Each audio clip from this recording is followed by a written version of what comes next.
Je suis actuellement en déplacement en Crimée et j'aimerais parler en quelques mots de la terrible tragédie qui a eu lieu à Kiev le 8 juillet dernier et qui a emporté la vie de 27 personnes, dont plusieurs enfants, selon le bilan provisoire, lors de l'impact d'un missile sur un grand hôpital pédiatrique de la ville. Revenons vers le passé pas trop éloigné. Par exemple, après la frappe meurtrière sur l'immeuble résidentiel dans la ville de Slaviansk qui a eu lieu en avril 2023, la propagande de Kiev a diffusé des images vidéo montrant les restes d'un missile de fabrication russe et en affirmant que ce sont bien les restes d'un missile tiré par l'armée russe, par les monstres russes tout simplement, sur un immeuble d'habitation civile. À l'époque, le régime de Kiev a fait une grave erreur de montrer le numéro de série de cette fusée et il s'est avéré que le numéro était attribué, ce qui est facile à vérifier, à la première série du complexe S-300PS de la défense aérienne. À savoir que cela était justement l'un des seuls trois systèmes antimissiles que les forces armées ukrainiennes ont disposé depuis 1991, hormis quelques nouvelles livraisons de systèmes occidentaux. En ce qui concerne les unités de défense aérienne des forces armées de la Fédération de Russie, ils ont été intégralement rééquipés des années auparavant, bien avant le début de la guerre en Ukraine. Plus un seul, je répète, plus un seul système S-300PS n'était en service au sein de l'armée russe au moment des faits. C'est-à-dire c'était une preuve directe qu'il s'agissait bien d'un missile tiré par l'armée ukrainienne. Par ailleurs, l'utilisation de missiles S-300 dans le ciel au-dessus des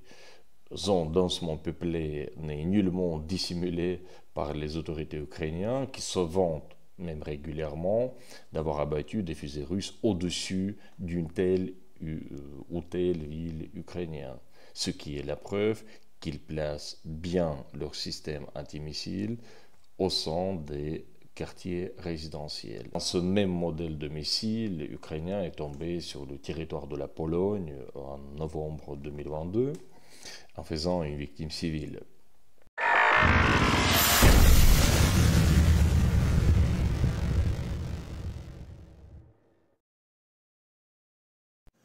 Il est à souligner qu'aujourd'hui, du 9 à 11 juillet, se tient le troisième sommet de l'OTAN, le troisième depuis le début de la phase active des hostilités sur le territoire de l'Ukraine qui se sont déclenchées en février 2022. Sans vouloir pointer du doigt, je ne peux ne pas rappeler un fait assez troublant. Ce type de tragédie qui a eu lieu, cela fait 2 jours, a eu lieu juste avant chacune des 3 réunions de l'OTAN en question. Coïncidence ou pas, il est tout à fait certain que ce type d'événement sanguinaire n'est que la seule et unique solution pour Kiev de raviver la flamme de la russophobie dans les masses occidentales à qui leurs propres élites ont retiré